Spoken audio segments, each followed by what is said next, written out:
Mwanamke ni nuru, lakini huyu mwanamke anatumika kuwa ni giza. Kwa nini? Shetani amejua.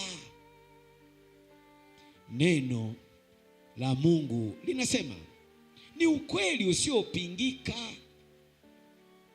kuwa shetani anajua kuwa kama akifanikiwa, nani huyo shetani?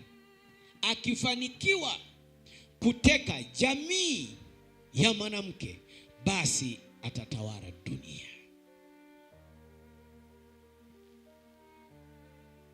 Kwa ujumbe tu huu unampa nafasi mwanamke kuwa ni wa thamani duniani.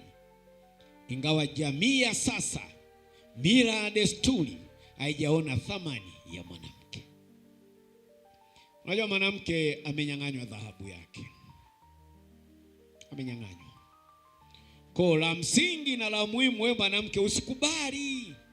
Neno la Mungu linasema ni ukweli usiopingika kuwa shetani anajua kuwa kama akifanikiwa kuteka jamii ya wanawake, basi atatawala dunia. Mwanaume yote unayemwona ametoka kwenye tumbo la mwanamke.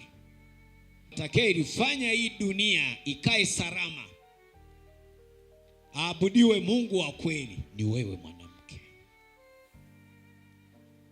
Miaka alfu ya urejeo wa Yesu ambaye ni Kristo, atakayefanya Kristo aabudiwe katika roho na kweli, ni wewe mwanamke.